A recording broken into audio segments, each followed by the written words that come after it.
এটা বাড়িয়ে একটা স্ট্যান্ডবাজি করলো এবং ঠিক নির্বাচনের আগে এসে এটাকে স্থগিত করবে এবং বলবে আমরা দিতে পারবো না।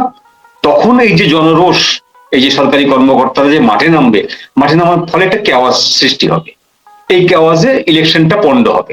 এরকম একটা না, এরকম আমার মতে, আমার ধারণায় অন্তত হাফ ডজন ইস্যু তারা পকেটে রেখে মাঠে নেমেছেন। তার ভিতরে একটা ইস্যু হচ্ছে এই পে স্কেল, দ্বিতীয় ইস্যু হচ্ছে এই ইনকিলাব মঞ্চকে দিয়ে একেবারে মনে হয় যেন ইলেকশনের আগে আগেই বিচারটা শেষ করতে হবে। মানে যে হাদির হত্যাকারীকে এখনো গ্রেফতার করা হয়নি, জি, এবং সে দেশের বাইরে, বলা হচ্ছে যে দেশের বাইরে, আবার পুলিশ বলছে না সে দেশের ভেতরে, কিন্তু গ্রেফতারের কোনো উদ্যোগ নেই। তাকে বিচার করতে হবে, বিচারের রায় ঘোষণা করতে হবে, এবং সবই করতে হবে হচ্ছে 12 ফেব্রুয়ারির আগে। তার মানে এইটা একটা ইস্যু পয়েন্ট। এরপরে একটা আর একটা ইস্যু আসবে যে ডিপি ওয়ার্ল্ডকে চিটাগং পোর্টের একটা অংশ লিজ দেওয়ার, সেটিও তারা এই সময়ের মধ্যে করবেন। এবং সত্যবাদী যুধিষ্ঠির খ্যাত আমাদের ব্রিগেডিয়ার জেনারেল শাখাওয়াত সাহেব, অবসরপ্রাপ্ত, তিনি বলেই দিলেন যে এই ডিপি ওয়ার্ল্ডের সঙ্গে যে চুক্তিটা, এটা থেকে সরে আসার কোনো সুযোগ নেই। জি, অর্থাৎ তিনি সরবেন না, এটা হলো পরিষ্কার কথা যে তিনি সরবেন না। তো এইরকম একটার পর একটা ইস্যু, আমি তো 3টা বললাম, এরকম আরো 3-4টে আছে। এই ইস্যুগুলো, প্রত্যেকটা ইস্যুগুলো অ্যাপ্লাই করা হবে, অ্যাপ্লাই করে নির্বাচনটা বন্ডুল করা হবে। হয়রাজ বিএনপি জামাত কেউই বলতে পারবে না যে এটা ইন্টারিম সরকার কিন্তু নির্বাচনটা ভন্ডুল করেছে, কেউ বলতে পারবে না। তার উপরে কোন রকম কোনো পানির ছিটা পর্যন্ত যাবে না, দাগ তো দূরের কথা, পানির ছিটাও লাগবে না। এরকম একটি প্ল্যান তারা মানে করে তারা মাঠে নেমেছে। খুবই ইন্টারেস্টিং। আমরা সাধারণ মানুষ কিন্তু এগুলোকে বুঝছি যে এটা এক ধরনের নাটক বা এটা একটা খুবই সুপরিকল্পিত, কিন্তু যারা রাজনীতির মাঠে আছেন, বিশেষ করে বিএনপির মতো এত বড় একটা দল, বাইরে থেকে কিন্তু আপনারা যারা রাজনৈতিক বিশ্লেষক বা অন্যান্য অনেকেই আমি দেখছি যে কথা বলছেন যে পরিস্থিতি এমন যে নির্বাচনটা হবে না, না হয় হলেও সেটা খুব পরিকল্পনা মাফিক জামাতকে লিগালাইজ করা। জামাত তো এখন অটোমেটিক্যালি ক্ষমতায় আছে, কিন্তু জামাতকে সাংবিধানিক ওই ক্ষমতাটা দেওয়া, সেটা বিএনপি কেন বুঝছে না? এটা আপনার কেন মনে হয়? না, বিএনপি বুঝছে না এটা আমি মনে করি না। আচ্ছা, বিএনপি বুঝতে পারছে, কিন্তু বিএনপির কিছু করণীয় নেই। বিএনপি বুঝে সেটার রেমেডির জন্য সে কোনো কাউন্টার অ্যানালিসিস করতে পারবে, কিন্তু কোনো কাউন্টার অ্যাক্টিভিজম সে অ্যাপ্লাই করতে পারছে না। কি করার আছে তার? সে মনে করছে, সে তো অতি আত্মবিশ্বাসী। বিএনপি হচ্ছে বিএনপি আমাদের জামাতের বা আওয়ামী লীগের ভোটের কত 3-4টে ভোট বা 5-6টা ভোটের যে ক্রম রেশিও, যেটা সেই রেশিও ধরে বিএনপি মনে করছে জামাতের ভোট আগে ছিল 3% থেকে 5%, এবার না হয় খুব বেড়ে যে 10% হবে। আর আওয়ামী লীগ যেহেতু মাঠে নেই, সেহেতু বাকি 90%-এর ভেতরে 10%, 15% এনসিপি বা আদার্স, বাকি 70%, 80% আমাদের। তো আমরা হাসতে হাসতে, খেলতে খেলতে আমরা জিতে যাচ্ছি, এরকম একটা আত্মবিশ্বাস কিন্তু বিএনপির আছে এবং দৃঢ়ভাবে আছে। এবং বিএনপি মনে করছে যে কোনোভাবে যদি নির্বাচনটা হয়ে যায় তাহলে ক্ষমতা আমার। এবং তখন যে আরেকটা পয়েন্ট আছে যে জুলাই সনদ পাশ হওয়ার ফলে যে 280 দিনের যে একটা ঠেকড়া আছে, সেইটা বিএনপি মনে করছে যে নির্বাচিত হওয়ার পরে তাদের হাতে যে ক্ষমতাটা হবে, তারা সেই ক্ষমতা দিয়ে ওই 280 দিনের যে ব্যারিয়ারটা, ওটা ভেঙে ফেলবে। ওটা বলবে যে আমরা মানি না। এক্স্যাক্টলি, আমি এটা এরকম শুনেছি যে বিএনপির লোকজন আগে নির্বাচনটা হতে দাও, কিন্তু নির্বাচন হওয়ার পরে তো আমি দেখলাম আসিফ নজরুল সম্ভবত উনি বলছেন কার কাছে শপথ নিবে, সেটাও কিন্তু একটা সাংঘাতিক রকমের উদ্ভট কথাবার্তা আমরা শুনতেছি। সেটার সাথে আইনের কতটা সম্পর্ক আছে, সেটা মানে কিভাবে কি হবে, এবং সেটা ডেট নিয়েও একটা ইন্টারেস্টিং কথা, আইদার 17, 18, 19 এরকম 3-4টা ডেট, মানে খুবই স্পষ্টতা শুধুই না, মানুষকে এক ধরনের ধোঁয়াশার মধ্যে রেখে তারা মনে হচ্ছে মজা নিচ্ছে, এবং তাদের মধ্যে আমি কোনো কিছু দেখতে পাচ্ছি না। এই ঘটনাটা যে ঘটবে, এটা আমি ফ্রম দ্য ভেরি বিগিনিং, আমি গত 1 বছর, টানা 1 বছর ধরে এই কথাটি বলে আসছি যে ইউনূস সরকারের অধীনে কোনো নির্বাচন হবে না। এটা হলো নাম্বার 1। এখন দেখুন আপনি যে যখন আইন আইন দরকার করে না এখানে, এখানে এখানে সবকিছুই হচ্ছে অর্ডিন্যান্স। ওরা আইনের উপরে ভরসা করে না, অর্ডিন্যান্সের উপরে কাজ করছে। এখন যখন স্পিকার যখন নেই হয়ে গেল, তখন বলা হলো যে আইন উপদেষ্টা যিনি আছেন তিনি স্পিকারের দায়িত্ব পালন করবেন। সেই সময় কিন্তু স্পিকারের কোনো দায়িত্ব ছিল না, আমরা যেটা জানি যে সেই সময় স্পিকারের কোনো দায়িত্ব ছিল না। স্পিকারের দায়িত্ব এখন তৈরি হচ্ছে, আপনার নির্বাচন হওয়ার পরে শপথ পাঠ করাবেন কে, তার উপরে ভিত্তি করে স্পিকারের দায়িত্ব তৈরি হবে। তো সেই সময় যেহেতু বলা হয়েছিল যে আইন উপদেষ্টা নিজেই স্পিকারের দায়িত্ব পালন করবেন, অতএব আইন উপদেষ্টাই হচ্ছে এই সংসদ সদস্যদের শপথ পাঠ করাবেন। এই ব্যাপারে তারা যে আইনি সুরক্ষাটা নিতে চাচ্ছে, সেই সুরক্ষাটা প্রেসিডেন্টের কাছ থেকে নিয়ে নেবে। যে আগেই বলা ছিল আইন উপদেষ্টা হওয়ার সময় যে তিনি পাশাপাশি এই যে স্পোর্টস এর দায়িত্ব তিনি নিলেন, এটা তো হচ্ছে বাড়তি, কিন্তু তিনি ওই যখন উপদেষ্টা হয়েছিলেন ওই দিনই বলা হয়েছিল যে তিনি একই সঙ্গে স্পিকারের দায়িত্ব পালন করবেন। এখন তিনি হচ্ছেন শপথ পাঠ করাবেন। এদিকে আবার প্রধান নির্বাচন কমিশনার এক নির্বাচন কমিশনার বলছে যে 15 দিনের মধ্যেও ভোট গণনা সম্পন্ন হবে না। এটা আমি শুনেছি, এই বিষয়ে আমি আপনার কাছে আসতাম। সেটা বোধহয় শফিকও বলেছিলেন যে এবার ভোট গণনায় দেরি হবে। তো সেটা একটা খুবই উদ্ভট কথাবার্তা হয়ে গেল, কারণ হচ্ছে ডিজিটালি আমরা অনেক উন্নত হয়েছি, যাতায়াতে উন্নত হয়েছি, তাহলে ভোট গণনা কি অনির্দিষ্ট কাল পর্যন্ত চলবে, বা সেটা টাইমলাইন মানে বুঝলাম না। কারণ আমরা শুনেছি এ যাবৎ কালে যতগুলো ঘোষণা এসছে নির্বাচন কমিশনের, তারিখ ওয়াইজ তারা বলেছেন অমুক তারিখে অমুকটা, তমুক তারিখে তমুকটা, এটা কিন্তু কত তারিখে ভোট গণনা শুরু এটি কিন্তু তারা বলেননি। ভোট গৃহীত হবে 12 তারিখে, কিন্তু কত তারিখ থেকে গণনা করা হবে এবং কত তারিখ সম্ভাব্য কত তারিখে ফলাফল ঘোষণা করা হবে এটি তারা কিন্তু উল্লেখ করেননি। কারণ প্রত্যেকটা জায়গায় আপনি দেখবেন যে একটা সূক্ষ্ম ফাঁক রেখে দেওয়া হচ্ছে। নির্বাচন ঘোষণা করার দিন থেকে শুরু করে আজ অবধি প্রত্যেকটা বিষয়ে, নির্বাচন সংক্রান্ত প্রত্যেকটা বিষয়ে একটা ফাঁক থেকে যাচ্ছে, রেখে দেওয়া হচ্ছে ইচ্ছা করে, যেন সেই ফাঁক গুলে বেরিয়ে যাওয়া যায়। এবং সেটাকে যদি আপনি আপনার মতো করে চিন্তা করেন, আপনি করতে পারেন, আরেকজনের মতো করে চিন্তা করবে, সেটা করতে পারে। এটা সবার জন্য উন্মুক্ত রাখা হচ্ছে ভাবনার জায়গাটাকে। তৈরি করার চেষ্টা করা হচ্ছে। যে আমি কিছু বললাম না, এটা হলো অভ্যন্তরীণ ব্যাপার। এর ভেতরে আন্তর্জাতিক যে ব্যাপারগুলো ঘটছে সেইটা রীতিমতো সরকারের জন্য খুব পীড়াদায়ক, সরকারের জন্য অপমানজনক বটে। যদিও এরা অপমানিত হচ্ছেন কিনা টের পাওয়া যাবে না, বোঝা যাবে না, কিন্তু সাধারণ মানুষের দৃষ্টিকোণ থেকে যদি আমরা বিচার করি তাহলে বিষয়টি আসলে অপমানজনক।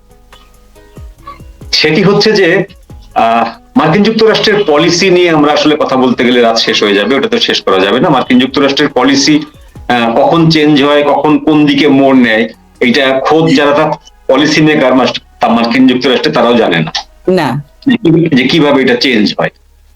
যেমন আমরা 2000 সময়, নির্বাচনের সময় ট্রাম্পের একাধিক ঘোষণা শুনেছি যে মার্কিন যুক্তরাষ্ট্র পৃথিবীর কোথাও আর যুদ্ধ জড়াবে না, কোনো কার্যক্রম করবে না, যুদ্ধ জড়াবে না। উল্টো ফল দেখলাম, ইউক্রেন থেকে শুরু করে সব জায়গায়। ভেনেজুয়েলার যে ঘটনাটা, সেই ঘটনাটা তো সেই মার্কিন ইতিহাসে এই দ্বিতীয়।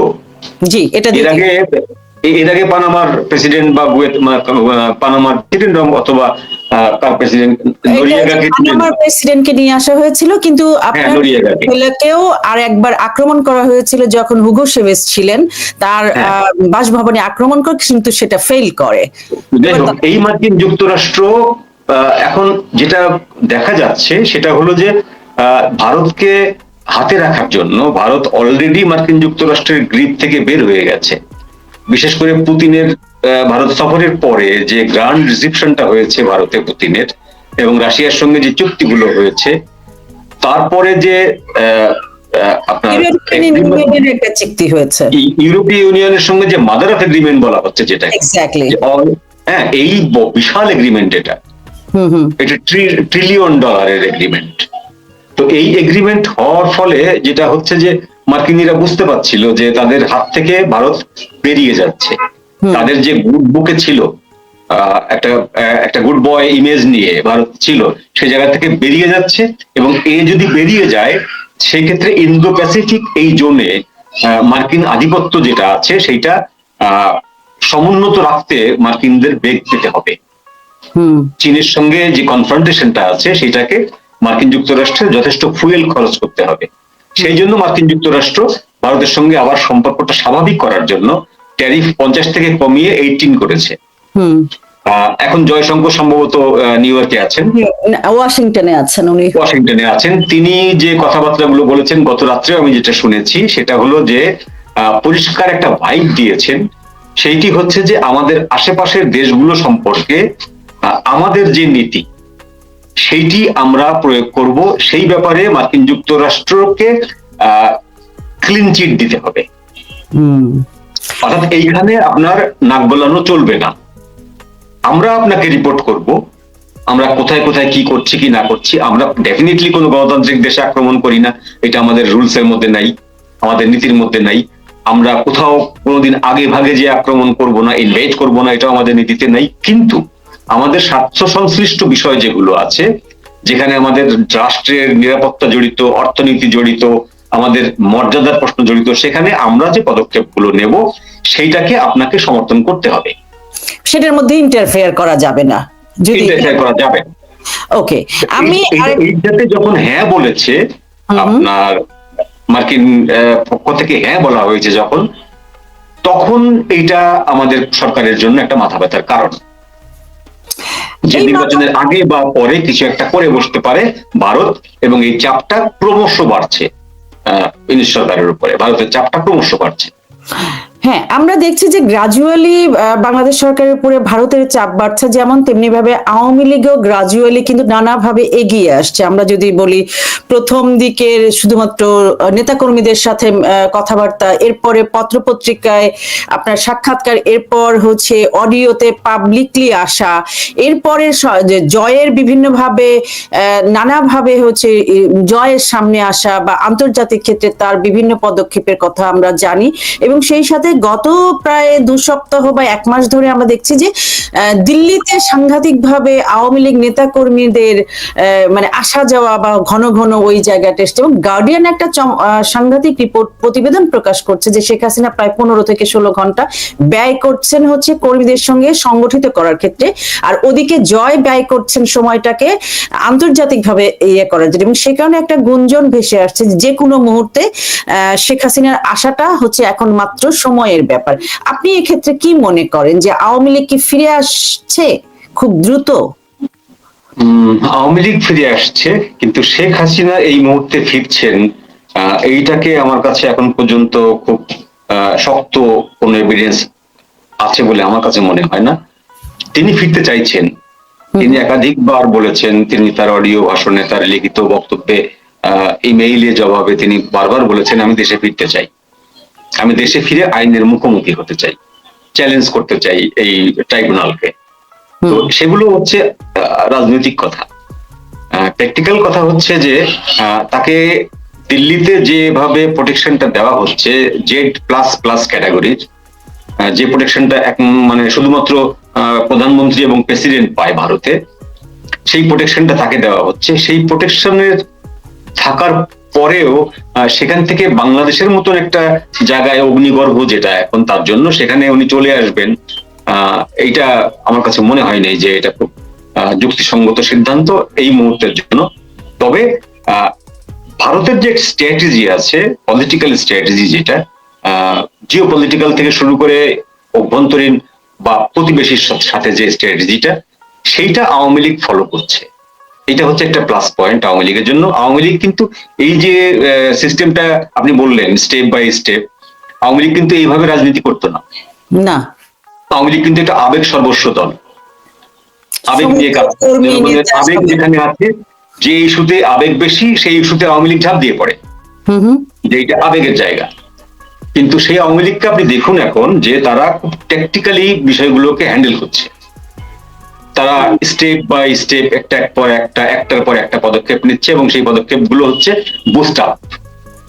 অর্থাৎ একবারে কিন্তু তারা চলে আসছে না, হুট করে এসে শেখ হাসিনা ভিডিও কল দিচ্ছে না, ভিডিও কলে কারোর সাথে সামনে আসছে না, বা হুট করেই তিনি সমস্ত মন্ত্রীকে ডেকে একটা গোল টেবিল বৈঠক করছেন না। তিনি স্টেপ বাই স্টেপ আগাচ্ছেন, এবং এই আগানোটা আমার কাছে যেটা মনে হয় এটা হচ্ছে ভারতীয় রাজনীতির একটা ছোঁয়া, বা ভারতীয় রাজনীতির থেকে সংক্রমিত, বা বলা পরামর্শ দেওয়া। ভারত কিন্তু এরকম হুটহাট সিদ্ধান্ত নেয় না। আর যখন সিদ্ধান্ত নেয় সেটি 3 জন লোক ছাড়া চতুর্থ কেউ জানে না, 4 জনও জানে না, মাত্র 3 জনই জানে। তো সেই হিসাবে বলা যায় যে আওয়ামী লীগের এই স্টেপ গুলো হচ্ছে তাদের জন্য পজিটিভ। আর দেশে যারা এতদিন ধরে নিগৃহীত হচ্ছিলেন, যারা পালিয়ে বেড়াচ্ছিলেন, তাদের জন্য শ্বাস নেওয়ার একটা ব্রিদিং স্পেস, নেওয়ার একটা স্পেস বাড়লো। তারা এখন মনে করতে পারছেন যে আমরা এখন নামলেই কিন্তু গ্রেপ্তার হব না, আমাদেরকে গ্রেপ্তার করতে আসবে যারা, তারাও এখন কিন্তু একটু ভাববে যে এই মুহূর্তটা 2024-এর আগস্টের পরের মুহূর্তটা এক না, একটু আলাদা। এই আলাদার জায়গায় আরো অনেক কিছু আছে, কিন্তু তার আগে আমি নির্বাচনের প্রশ্নে আর একটু ফিরে যেতে চাই। সেটা হচ্ছে আপনি যেমন বললেন যে বিএনপির একটা আছে, মানে দৃঢ় বিশ্বাস যে নির্বাচন হলেই তারা ক্ষমতায় যাবে, এবং সেখানে আমরা দেখলাম যে আওয়ামী লীগের সমর্থক এবং কর্মী বাহিনী নিয়ে বিএনপির মধ্যে যেমন কামড়াকামড়ি আছে, জামায়াতের কামড়াকামড়ি আছে, এতদিন যেভাবে পিটিয়েছে, বাড়িঘর ভেঙেছে, এখন আবার খুবই সোহাগ করছে। তো অনেকেই বলা বলে করছে যে আওয়ামী লীগের একটা বড় সমর্থক গোষ্ঠী বিএনপিকে ভোট দিবে। এটাতে আপনার প্রেডিকশনটা কি? এইটার প্রেডিকশন করা খুব কষ্টকর। আওয়ামী লীগের কোন প্রার্থী, কোন জোট, মানে কোন গ্রাম বা কোন অঞ্চলের মানুষ কি করবে এটা বলা খুব মুশকিল। তবে যেটা হবে যে আওয়ামী লীগের অধিকাংশ ভোটাররা আসলে বিভ্রান্ত হয়ে আছে এখন। কেন্দ্রীয়ভাবে কোনো সিদ্ধান্ত কিন্তু এইভাবে আসেনি। কেন্দ্রীয়ভাবে সিদ্ধান্ত যেটা এসছে যে নো ভোট, অর্থাৎ আমরা যেহেতু ভোটে নেই, আমরা ভোট দিতে যাব না, এটা হলো সোজা কথা। তো এটা আমি বুঝি না যে কেন ইংরেজি দিয়ে বলতে হবে, এটাকে বাংলায় বলা যেতে পারতো যে আওয়ামী লীগের কোনো সমর্থক যেন ভোট দিতে না যায়, ভোট কেন্দ্রে না যায়। ভোট নাই মানে বাংলাটা তো খুব সহজ হয়, নৌকা নাই ভোট নাই মানে কি? একটা হলো ভোট নাই মানে আমি ভোট মানি না, ভোট নাই। আর একটা হলো ভোট দিতে যাব না, নৌকা নাই ভোট দিই না, বা হচ্ছে এরকম একটা কিছু হইতে। হ্যাঁ, ভোট দিতে যাব না এই কথাটা কিন্তু পরিষ্কার ভাবে হয়নি। আর এখানে একটা ব্যাপার আছে যে সে কেন্দ্রীয় সিদ্ধান্তর সাথে অনেক সময় স্থানীয় কিছু পলিটিক্স থাকে। জি, স্থানীয় পলিটিক্স গুলো আসলে কেন্দ্র থেকে নিয়ন্ত্রণ করা যায় না, এটাই সেই স্থানের বিষয়। যেমন ধরুন যে একটা জায়গায় আছে যে যেখানে আওয়ামী লীগের লোকেরা বিএনপির কিছু লোকের উপকার নিয়ে গত 18 মাস নিরাপদে আছে। বিএনপির কোন একজন নেতা বা একাধিক নেতা কোনো কারণে হয়তো আওয়ামী লীগের ওই অঞ্চলের, ওই উপজেলার বা ওই অঞ্চলের লোকদেরকে সেভ করেছে। এখন ওই জায়গাটার যে সিনারিওটা হবে, সেই সিনারিওটা কিন্তু অন্য জায়গার সাথে মিলবে না। ওই জায়গায় দেখবেন আপনি যতই সেন্ট্রাল থেকে বলা হোক যে বিএনপি কেউ না, জামাত কেউ না, কাউকে ভোট দিও না, কিন্তু তারপরেও দেখা যাবে ওই যে কৃতজ্ঞতার জায়গাটা, সেই কৃতজ্ঞতার জায়গা থেকে বিএনপির ওই জায়গাটায় ভোট পাচ্ছে, আওয়ামী লীগের ভোট পাবে। আবার কোথাও কোথাও জামাত এটা এস্টাবলিশ করতে পারবে যে আমরা 21শে আগস্ট ঘটাইনি। সেটাই আমি আসছিলাম। আমরা 21শে আগস্ট ঘটাইনি, আমরা 1 কেজি ওজনের 5 কেজি ওজনের বোমা পেতে রাখিনি কোটালীপাড়ায়, আমরা 27 বার তোমাদের নেত্রীকে হত্যার কোনো অ্যাটেম্প নিইনি। আমরা কি করেছি, আমাদের দোষটা হলো যে 5ই আগস্টের পর থেকে আমরা নাকি মেরেছি, এরকম একটা অভিযোগ আছে, কিন্তু কোনো প্রমাণিত নাই। এই বক্তব্যটা জামাতের কাছ থেকে আসবে বা এসেছে। সেই ক্ষেত্রে স্থানীয় যে আওয়ামী লীগের নেতারা আছেন তারা হয়তো একটা অংশ জামাতকে ফেভার করার চেষ্টা করবেন, বিএনপির বদলে জামাতকে ফেভার করার চেষ্টা করবেন। তো এই জিনিসটা আসলে কেন্দ্র থেকে মনিটরিং করার, নিয়ন্ত্রণ করার কোনো উপায় নেই। আর এখন তো আরো নেই, কারণ এখন কেন্দ্র তো দেশেই না। একদম। তার সাথে সাথে আমি একটু যোগ করতে চাই যে মানুষের তো এক ধরনের আতঙ্কও আছে, হুমকি ধামকিও আছে, যে তারা যদি ভোট দিতে না যায় সেক্ষেত্রে তারা যতটুকুই বা থাকতে পারছে সেটারও কতটুকু তাদের পরিবার বা পরিবার বর্গ, এক্সটেনশন পরিবার, সেটাও কিন্তু একটা ঝুঁকির মধ্যে পড়ে যায়। সে কারণে এই ক্যাম্পেইনটা কতটা সফল হবে সেটা বলা যায় না। আমি এবার আসবো একটু যে বিএনপি আজকে ইশতেহার দিয়েছে, এবং যদিও দেখা গেল যে জামায়াতের ইশতেহার যে গতকাল বোধহয় বা পরশু যেটা হয়েছে সেটা নিয়ে এত বেশি আলোচনা হয়েছে, কিন্তু বিএনপির ইশতেহার আসলে তলিয়ে গেল দিনভর এই যমুনা ঘেরাও কর্মসূচি বা নানাবিধ সোশ্যাল মিডিয়ায়। আমি একটু খুঁজলাম ও যে কোথায় কি বলেছেন ভিডিওতে ছাড়া, শুধু কতগুলো বিষয় দেখেছে একদম খুবই পার্টিকুলার। আপনার কাছে কি মনে হলো, নতুন কি কিছু দিল বিএনপি? না, বিএনপি 31 দফার বাইরে নতুন কিছু দেয়নি। বিএনপির যে 31 দফায় যেটা বলা হচ্ছে যে ওটাতে সবকিছু আছে, ওটা হচ্ছে ওটা ওই আমরা যেটা বলি না যে পূর্ণাঙ্গ জীবন ব্যবস্থা, পূর্ণাঙ্গ জীবন ব্যবস্থা, পূর্ণাঙ্গ জীবন ব্যবস্থা, ওইরকম একটা পূর্ণাঙ্গ জীবন ব্যবস্থার মতন আর কি। একটা জিনিস নতুন এসছে, সেটা হলো তারেক রহমানের ভাষ্যে এসছে যেটা, সেটি হলো বাংলাদেশ ফার্স্ট। ইন্টারন্যাশনাল পলিসিতে আপনার জিওপলিটিক্যাল রিলেশনশিপে বাংলাদেশ ফার্স্ট, আমাদের ইকোনমির বেসটা হচ্ছে বাংলাদেশ ফার্স্ট, দেন হচ্ছে অন্যান্য বিষয়। তো বাংলাদেশ ফার্স্ট হওয়াটা পজিটিভলি নেওয়া হচ্ছে এই জন্য যে জামাত যেটা করবে যে তার ইকোনমি থেকে শুরু করে তার সামরিক টামরিক সবকিছুই কিন্তু সে পাকিস্তানের উপর নির্ভর করবে ডিরেক্টলি। আর তারেক রহমান যেটা বলছেন সেটা হলো বাংলাদেশের উপর নির্ভর করবো, বাংলাদেশের যার সাথে ডিলটা বাংলাদেশের জন্য ভায়াবল হবে আমি তার সঙ্গে ডিলটা করবো। সেটা ভারত হতে পারে, চীন হতে পারে, আমেরিকা হতে পারে, তুরস্ক হতে পারে। তো সেই জায়গাটায় ধরা হচ্ছে এই কথাটি নতুন, এবং এই কথাটি হচ্ছে জামাতের থেকে প্রগ্রেসিভ, এইভাবে ভাবা হচ্ছে।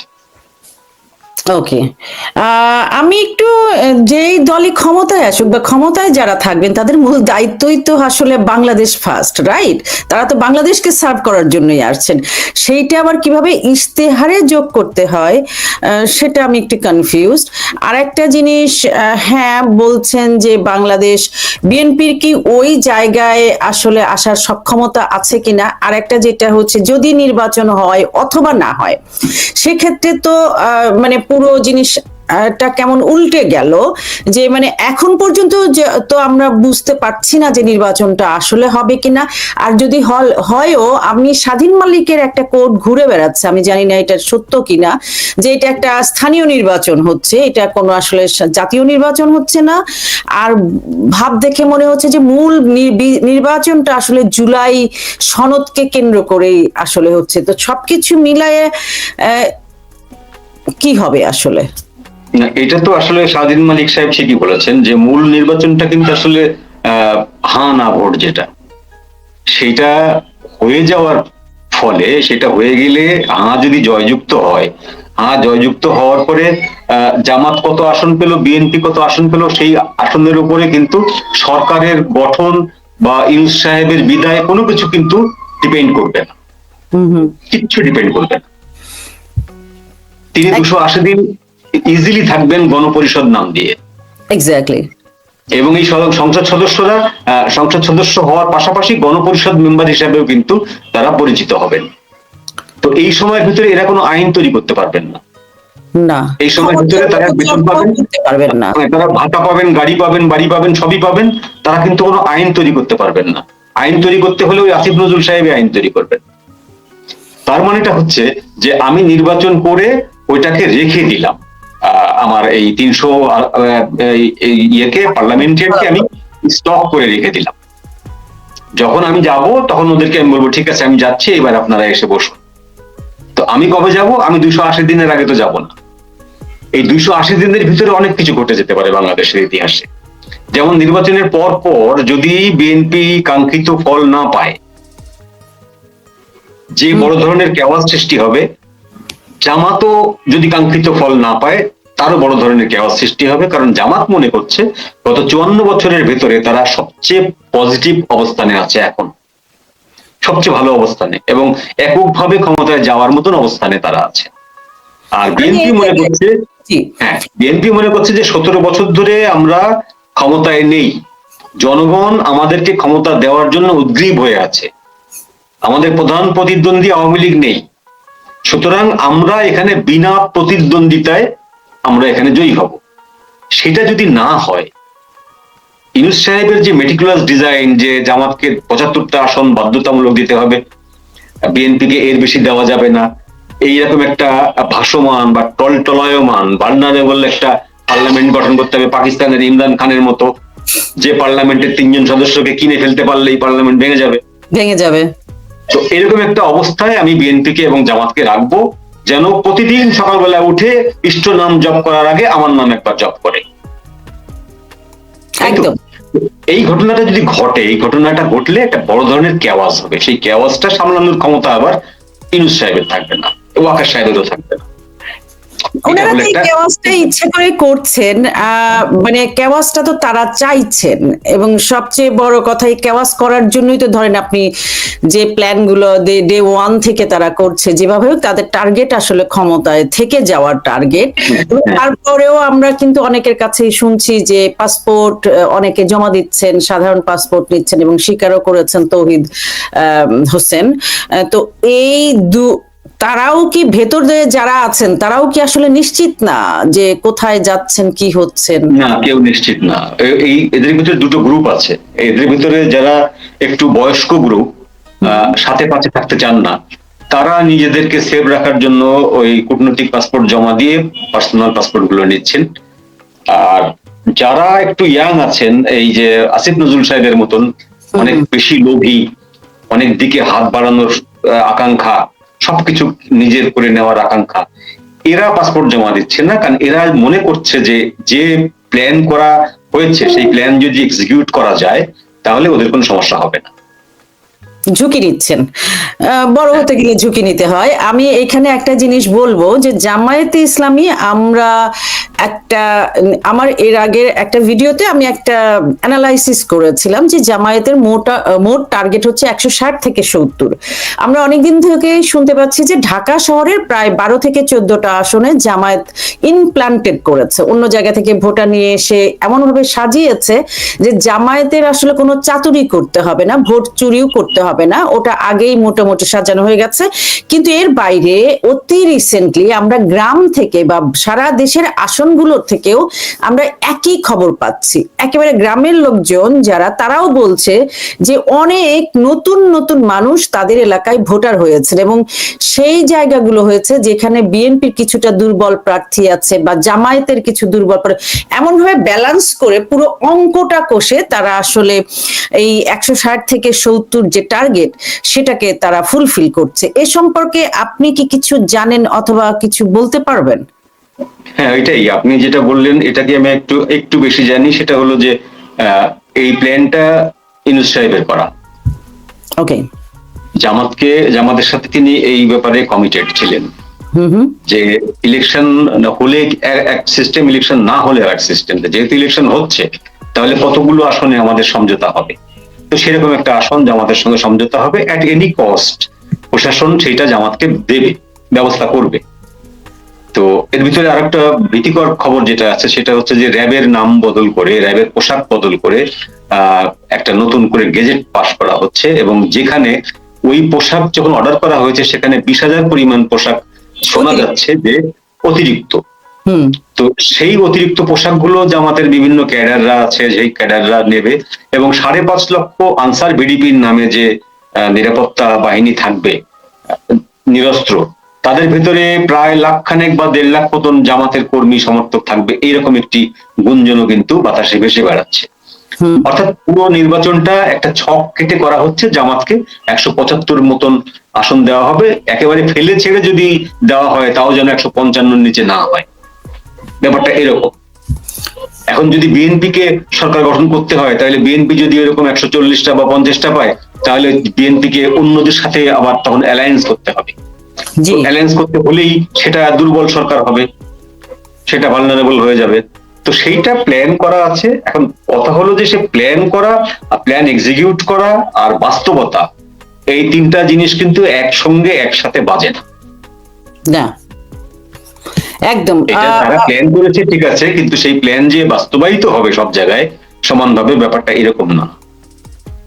এখানে আমি খুঁজতেছিলাম সোশ্যাল মিডিয়াতে যে একেবারে আর্মির ভেতর থেকে একটা পরিপত্র বা এরকম সরকারি আদেশ জারি হয়েছে আর্মির ভেতর থেকে, যেখানে তারা একদম ডেডিকেটেড হয়েছে, মানে তাদের ইউনিটি বাংলাদেশের স্বার্থে তারা জুলাই সনদের পক্ষে এবং জামায়াতকে জিতিয়ে দেয়। আমার মনে হয় এটা ফেক কিনা সেটাও জানি না, কিন্তু আমরা অভিযোগ শুনেছি বাগেরহাট বা যশোর এই এলাকার যারা জিওসি বা যারা আছেন তারা কিন্তু মাঠে একদম ওপেনলি নেমেছেন জামায়াত এবং হচ্ছে আপনার হ্যাঁ ভোটের দিকে।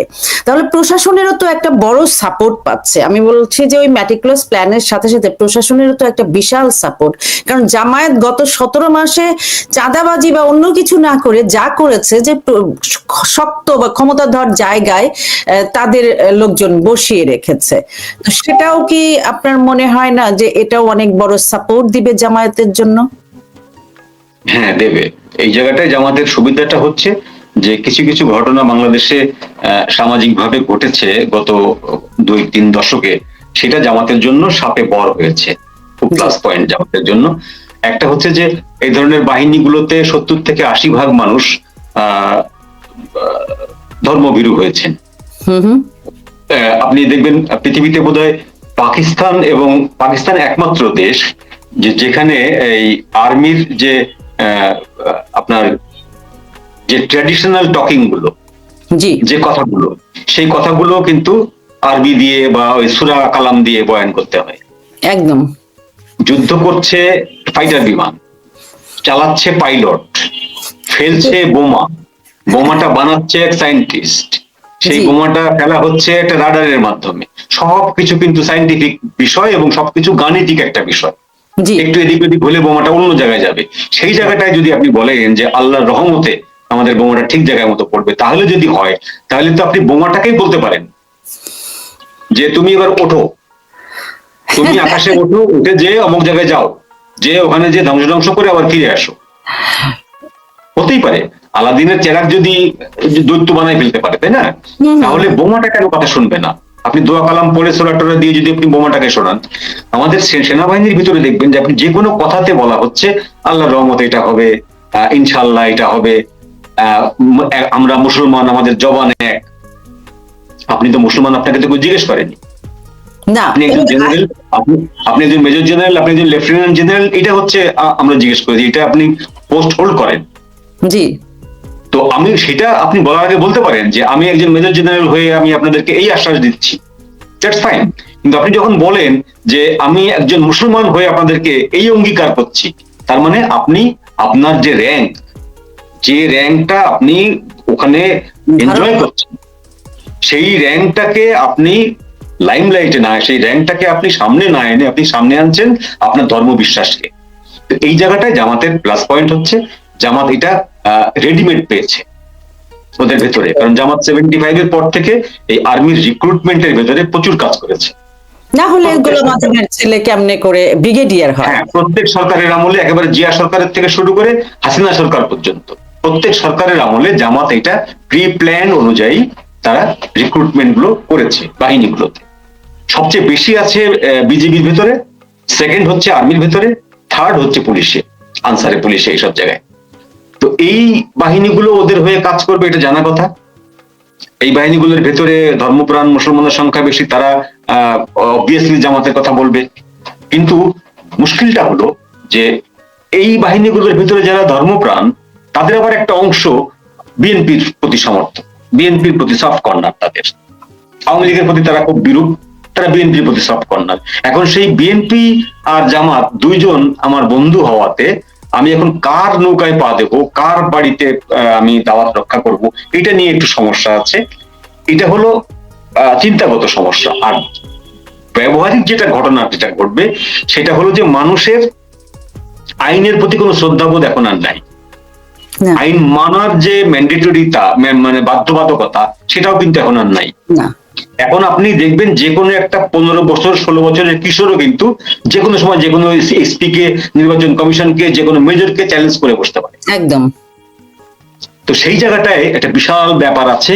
আর্মিরা যদি মনে করে, আর্মিরা এক অংশ, যে আমরা জামাতকে জিতিয়ে দেব, আমরা মাঠে ঘাটে থাকবো, অমুক তমুক, ধারণাটা ভুল।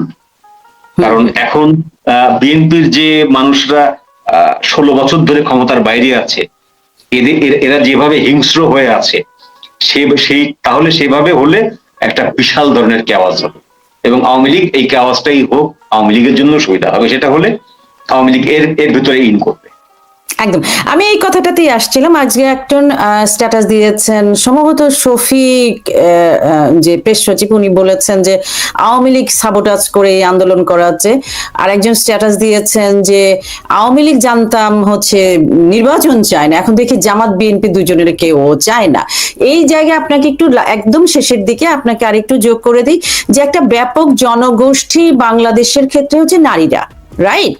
এবং সেই নারীদেরকে নিয়ে যেভাবে ছিনিমিনি খেলা হচ্ছে, তারা একেবারেই বস্তুত দ্বিতীয় সারির একটা নাগরিকের জায়গায় চলে এসছে, যেই দেশে গত 17 বছর 30 বছর ধরে আমি যদি ধরি কম বেশি, দুজন নারী এই সদর্পে এই দেশে, দুজন কেন, রওশন এরশাদও তো একটা বড় জায়গায় ছিলেন। তো সেই জায়গা থেকে আজকের যে পরিণতি, এবং এই যে পরিষ্কারভাবে নারীকে একটা কি বলবো এটাকে, মানে ডিরেক্ট থেকে ইনডিরেক্ট একটা সাবজেক্টের জায়গা নারী কিন্তু নাই, পাওয়ারের জায়গা, অংশগ্রহণের জায়গা, মতের জায়গা, এমন ভাবে দুটো দলই প্রায়, আমি আজকের বিএনপির ইশতেহারেও দেখেছি, দুটো দলই প্রায় এমন ভাবে কথা বলছেন যে নারী কি করবে। যে সেই জামায়াতের যে সেক্রেটারি, ওই মহিলার নাম ভুলে যাই, উনি বলেছেন যে পুরুষ হচ্ছে পরিচালক। আমার কাছে মনে হচ্ছে বাংলাদেশের ভাগ্য নিয়ন্তার না, যে অর্ধেকের বেশি যে নারী, তার ভাগ্য নিয়ন্তার জায়গায় যে পুরুষতান্ত্রিক অবস্থা দাঁড়িয়েছে, সেখানে নারীদের প্রতিক্রিয়াটা আসলে কি হবে বলে আপনি মনে করেন ভোটের মাঠে? নারীরা কি করবে এটা আগাম বলা মুশকিল, তবে আমার ধারণা যে আমাদের নারীদের আসলে হয় কি যে খুব বেশি সংখ্যক নারী কিন্তু মুক্ত চিন্তা, সমাজ সচেতন, এই ব্যাপারগুলো নিয়ে প্র্যাকটিস করেন, চর্চা করেন, এরকম না। যারা শহরে করেন সেটাও অনেকটা ফ্যাশনেবল আমার কাছে যেটা মনে হয়। এটা যে অন্তর থেকে, ভেতর থেকে যে তাগিদ থেকে করেন তা কিন্তু নয়। সেটা করলে আমরা এডুকেশনের জায়গায় বিশাল ফারাক আছে। সেটা করলে আমরা সুলতানা কামালকে 18 মাস নিশ্চুপ বসে থাকতে দেখতাম না। না, তিনি পক্ষে বিপক্ষে যেখানেই থাকুন, তিনি আওয়ামী লীগের বিপক্ষে থাকুন, কোনো সমস্যা নেই, কিন্তু তিনি, তার মতো মানুষরা যদি সরব হতো, তাহলে কিন্তু আজকে এই 51% নারীর জন্য ওই একটা 15 বছরের 25 বছরের মেয়েকে কথা বলতে হতো না, তাই না? তাদের মতো যারা বয়স্ক যারা আছেন, যারা ওয়েল নন, তারা চুপচাপ বসে আছেন। একজন তো এই যে উপদেষ্টাই আছেন, তিনি যখন বিশাল নারীবাদী, বিশাল নারীবাদী, তিনি স্লিভলেস পরে অভ্যস্ত সারা জীবন।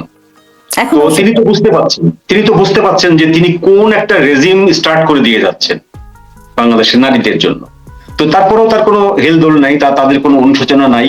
তো এই বিষয়টা ওই জন্য আমি বললাম যে একেবারে সাধারণ মানুষ যারা আছে, তারা আমার ধারণা যে ভোট না দিয়ে, ভোট কেন্দ্রে না যেয়ে তাদের প্রতিবাদটা জানাবে এই যে ধর্মান্ধ গোষ্ঠীর বিরুদ্ধে। আর এই যে যারা আপনার আমাদের মতো শহরের যারা প্রিভিলেজড ক্লাস, যারা এই প্রিভিলেজড ক্লাসটা, এরাও হয়তো ভোট দেবে না, এরা মনে মনে চিন্তা করবে বিএনপি আসুক, বিএনপি আসলে মন্দের ভালো। কিন্তু বিএনপি যেটা করছে সেটা হলো জামাত ওই ট্রাম্প কার্ডটা খেলে দেওয়ার ফলে বিএনপি এখন ওই কাউন্টার দিতে পারছে না যে আমরা নারীকে মুক্ত করে দেব। জামাতের বিপক্ষে যে বিএনপি বলতে পারছে না আমরা নারীকে মুক্ত করে দেবো, আমরা নারীকে এই করে দেবো, সেই করে দেবো, এটা বলতে পারছে না কি জন্য? ওই ধর্মভিত্তিক ভোটগুলোর, ভোট ব্যাংক যে আছে, সেই ভোট ব্যাংকের লোভে। ভোট ব্যাংক তো নারীর জায়গায় বেশি। আমি সবচেয়ে বড়, হয়তো শহরে যেভাবে জিনিসটা এগিয়ে আসছে, আপনি যাদের নাম বললেন তাদের জীবনের খুব বেশি ওলটপালট হবে বলে আমি মনে করি নাই। কারণ হচ্ছে সায়ানকে আপনি দেখেন, তার চাল চলন আছে, আমি তাকে, প্রত্যেকটা মানুষের ব্যক্তি স্বাধীনতা আমি সর্বোচ্চ শ্রদ্ধা রাখি, তার কিন্তু তাকে ইফটিজিং বা কোনো সমস্যা হতে হয় নাই, বাঁধনকে হতে হয়নি, নিত্রাকেও ওভাবে হতে হয়নি, রাস্তাঘাটে যে অপমানটা সাধারণ মানুষরা হয়। আমার যে জায়গাটা সেটা হচ্ছে বাংলাদেশ বাংলাদেশের শ্রমজীবী নারী, বিশেষ করে গার্মেন্টস ফ্যাক্টর থেকে শুরু করে, সেদিন আমাকে একজন বলছিলেন যে আমার বড় বোনের যে আয়, সেই আয় দিয়ে আমাদের পুরো সংসার চলে এবং আমি এখনো পড়াশোনা করি, তাহলে আমাদের কি হবে? সেই যে ব্যাপক নারী গোষ্ঠী, তারা কি কোনো মেসেজ দিবে, নাকি এটা নেতৃত্বের একটা অভাব বলে আপনি মনে করেন? এটাই আমার শেষ প্রশ্ন, এবং এখানে আপনি যদি সর্বশেষ কিছু যোগ করতে চান এর সাথে। না, এখানে তারা যেটা করতে, তাদের এখানে নেতৃত্বের অভাব তো আছেই, তাদের নেতৃত্ব দেওয়ার কেউ নেই আসলে। আমি গত প্রায় 10 বছর গার্মেন্টস এর নারীদের যেটা আমি ফলো করেছি, আমি গার্মেন্টস বিষয়ে 1982 সাল থেকে 82 সালে গার্মেন্টস এর গোড়াপত্তন হলে আমি মোটামুটি 84 সাল থেকে গার্মেন্টস বিষয়ের সাথে মোটামুটি খোঁজ খবর রাখতাম, এই সেক্টরটা। তো গত 10 বছর ধরে আমি যেটা দেখছি সেটা হলো যে গার্মেন্টস এর নারী শ্রমিকদেরকে মোটামুটি প্যাকেট করে ফেলা হয়েছে। এরা কিন্তু এখন আর আগের মতো সালোয়ার কামিজ পরে তারা কাজে যায় না, তারা নেকাব টেকাব পরে, হিজাব পরে, মুখ টুক পুরো ঢেকে ফেলে। ওখানে যে তারা অমানবিক আচরণটা পায়, তারা বাড়ি থেকে খাবার নিয়ে যেয়ে সেটা সিঁড়িতে বসে খেতে হয়, তাদের সাথে অমানবিক আচরণ করা হয়, পশুর মতো আচরণ করা হয়, সিম্পলি পশুর মতো আচরণ করা হয়। কিন্তু এই নারীদের একটা জায়গায় এসে আমি প্লাস পয়েন্ট দেখি, আশাবাদী হই, সেটি হলো যে তাদের বোল্ডনেস। তারা আগে 80-র দশকে 90-এর দশকে যখন রাস্তায় যেত, হাঁটতো, যখন তারা ভেড়ার মতো হাঁটতো, অর্থাৎ মাথা নিচু করে হাঁটতো, একসাথে হাঁটতো, 8-10 জন, বিভিন্ন জায়গা থেকে টিজিং হতো, দোকান থেকে, দোকানের বাইরে থেকে আশেপাশের লোক যারা টিজিং করতো, তখন তারা বিব্রত হতো। কিন্তু এইটা গত 1 দশক 2 দশক ধরে আমি যেটা পরিবর্তনটা দেখছি সেটা হলো যে এখন তারা টিজিংটা করলে তারা চার্জ করতে পারে, তারা চার্জ করে, এবং এখন তারা মাথা উঁচু করে হাঁটে। এবং আমি সবচেয়ে বেশি অবাক হয়ে গেছি যে গত 5-6 বছর, এই 3 বছর ধরে আমি দেখিনি, 5-6 বছর ধরে আমি দেখেছি, মানে পয়লা বৈশাখে রমনা বটমূল থেকে শুরু করে এন্টার যে এরিয়াটা, সোহরাওয়ার্দী উদ্যান থেকে এই সমস্ত জায়গায় মেজরিটি যে নারীরা অবস্থান করতো সব হচ্ছে গার্মেন্টসের। আমার এটা দেখা। তো এই যে জায়গাটায় আমার কাছে মনে হয় প্লাস পয়েন্ট, যে তারা এই মোল্লাতন্ত্রকে তারা বুড়ো আঙুল দেখায়, কাজকলা দেখায়। তারা যেহেতু কাজ করে খায়, তারা জানে কাজ না করলে পয়সা নেই, পয়সা না পেলে পেটে ভাত নেই, সুতরাং আমাকে কোনো দাঁড়িয়েলা মোল্লা এসে ভাত দেবে না, এবং আমি মোল্লার 5 নম্বর বউ হতেও রাজি না, তাই তো? সুতরাং আমাকে কাজ করে খেতে হবে, এবং এইভাবে আমাকে হেঁটে যেয়ে খেতে হবে। তো ওই জায়গাটায় নারীর যে বোল্ডনেসটা, সেইটাকে আমি অনার করি, এবং আমার কাছে ওই জায়গাটা একটু পজিটিভ মনে হয় যে ওরা ঠেকিয়ে দেবে। শুরু হয়েছে বাদ্য বাজনা, শুরু হয়েছে, এখন বাদ্য বাজনার পরে নৃত্যগীত হবে। নৃত্যগীতের জন্য আমরা অপেক্ষা করতে পারি, দেখি আওয়ামী লীগ আমাদের কোনো নৃত্যগীত উপহার দিতে পারে কিনা ভবিষ্যতে। তবে আওয়ামী লীগের ছায়ার ভয়ে যদি তারা এরকম পালিয়ে যায়, তাহলে আওয়ামী লীগ যদি নাচ গান শুরু করবে, তখন ওরা কই যাবে? ওরা কোন পালিয়ে কোথায় যাবে বলেন? ছায়া তো সারা দেশে না, সারা দেশে পাকিস্তান, এইটা বলতে পারেন। এটা ছাড়া আর হইলো যদি তারা নিজেরা নৌকায় চেপে, যদি সাম্পানে চেপে চট্টগ্রাম দিয়ে বঙ্গোপসাগরের পথে রওনা হয়ে যায়, এদিকে মেঘনা দিয়ে তারা যদি নৌকায় করে রওনা দেয়, এগুলো হতে পারে। নৌকা দিয়ে বঙ্গোপসাগর দিয়ে কোথাও চলে গেল, মায়ানমারে যায় উঠলো, বা মালয়েশিয়া, থাইল্যান্ডে, অস্ট্রেলিয়া চলে গেল। সুবর্ণ সুযোগ অস্ট্রেলিয়া যাওয়ার, এদের অস্ট্রেলিয়াতে পাঠায় দেওয়া, উৎসাহিত করা উচিত। এইসব জঙ্গিরা আমাদের দেশে না থাকাই ভালো। এই জঙ্গিরা যতদিন থাকবে ততদিন আমাদের কাহিল অবস্থা থাকবে, আমরা শান্তিতে থাকতে পারবো না। জঙ্গি নেতৃত্ব অস্ট্রেলিয়া গেছে অনেক আগে। কোনজন? ওই যে কি নাম, ওই যে আরে এই মেটা যে ওয়াসাতে যে লোক নিয়োগ দিল, কুষ্টিয়া বাড়ি, জানি না, মনে নাই। যাই হোক, নাম বলে দর্শকরা নিশ্চয়ই নাম বলে ফেলবে, আমি বলে যাই না। এই স্টেটমেন্টটা, ফরহাদের এই স্টেটমেন্টটা আমার কাছে উল্লেখযোগ্য। এটা হলো শিবির ভয় পেয়েছে, শিবির যখন ভয় পেয়েছে তখনই সময়, ভয় পাইলে তো ওইটাই সময়। একেবারেই যাক, পরিস্থিতি আসলে ভয়ের মধ্যে দিয়ে যাচ্ছে, ভয়টা কোথায় নিয়ে যায়, এবং ফেরত আসছে, আলিরিয়াজের ভয়ের সংস্কৃতি ফেরত আসছে। আলিরিয়াজও কি হবে মনে হয় না, ও তো ঘুমাইতে পারতেছে না। ওরা এই অবস্থা দেখে ওরা ঘুমাইতে পারতেছে না। Tabassum, right, thank you Zahid Hossain. তো আমি এই দিন দেখলাম সেই স্বাস্থ্যবান, তো সে তো এই হ্যাঁ, যে দেখলাম। তাই নাকি? সে তো অস্ট্রেলিয়া গেছিল, আসছে নাকি আবার? হয়তো। আর আরেকটা তো নাই, ওই যে এটা ইয়ে করা ঠিক না, এই মানুষ বলবে আবার টিটকারি করছে, যে ওর নামও ভুলে যায়, এই যে দাঁত উঁচু, যেটা চট্টগ্রামের মেয়ে। সেও আছে তো, সেও দেশে আছে। সে কি দেশে আছে? তাই তো আমি যতটুকু সে তো দেশের বাইরে চলে গেছে শুনছিলাম। আচ্ছা, না। তাহলে এরা কই থাকে? আমি তো জানি সে দেশের বাইরে গেছে, এটা দেখা যাচ্ছে না তো কোথাও, কোনো সিনে নাইও। আচ্ছা, তাইলে যেটা হচ্ছে যে এখন প্রশ্নটা হলো যে ডাকসুর বিপিজি সবাই তো ছাত্রলীগ ছিল, নাকি তারা ভয় পাইতেছে? এটা বিরাট বিষয় কিন্তু। নিজেকে তাদের ভিতরে যে ছাত্রলীগটা আছে এটা জাগ্রত হয়েছে কিনা, এটা একটা বড় বিষয়। এটা একটা বড় বিষয়। তারা তো লুঙ্গির তলায় ছিল, এখন তারা ভাবতেছে আমাদের শিবিরের লুঙ্গির তলায় কারা আছে।